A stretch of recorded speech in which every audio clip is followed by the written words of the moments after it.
There's this quote, the truth will prevail. Whatever is in the shadows will be seen. Also, whoever you are behind closed doors is who eventually you'll become outside in the real world. You can't, the second you are someone different at home, you create a second persona. Now you are two people, separate lives. The lives that you carry behind your closed doors, when the lights are off, when the doors are locked, when you're all alone. And then there's the life you live in public. The further these two get apart, the more chaotic your life gets. You, in a sense, become bipolar. And eventually, the darkness will sweep over into your real life. Also, if you truly know, only you know that this person exists. The world only sees this person that you show them. But deep inside, you know that there's this one. If this person knows it, you will never become truly confident. You will never truly walk with your head held high because you're always acting. It's always a cover-up.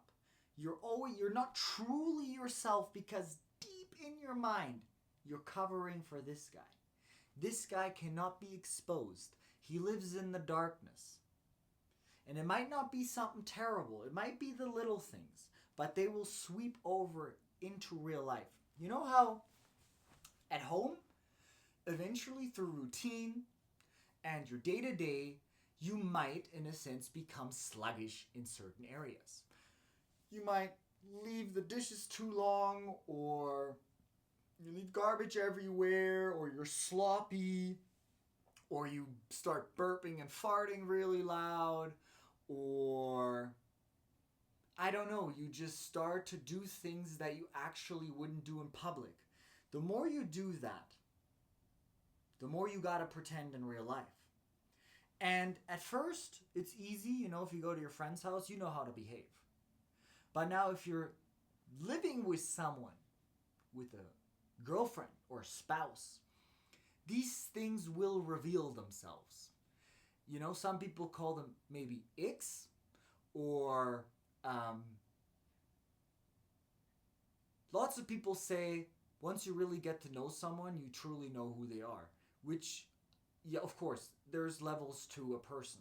But what I think they truly mean is that person was lying to me. They pretended to be clean. They pretended to be proper. They pretended to pray. They pretended to wash the dishes at my parents' house. They pretended all of these things that they are. Oh, he was a gentleman. He holds the door for me. He opens the door for me. He protects me. He cares for me. He braids my hair. Whatever it may be. It was all showbiz.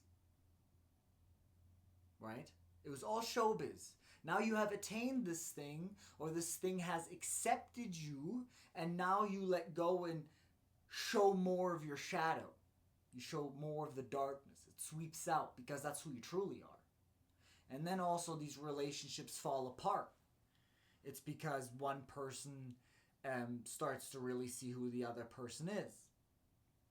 So in a sense, if you can't love, help, be of value, be kind, negotiate well with your family or your close friends, it'll never happen to a new person that you meet.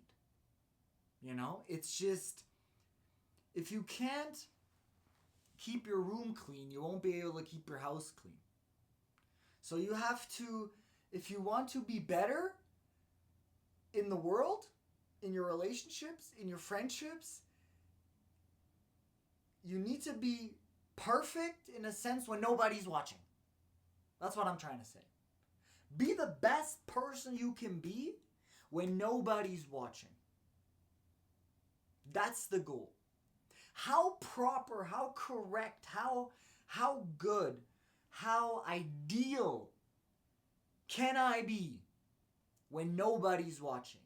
Do I do push-ups when nobody's watching, or do I only do them when there might be a girl around, or when I want to impress somebody, or when, I'm with my buddies? Am I only clean when I'm at my girlfriend's house or at their parents' house or at my parents' house? Or am I actually also clean when nobody's around? Who are you when nobody is watching? That's a big thing. That's a big thing. And the closer you get those two identities together, the better it is. The better it is.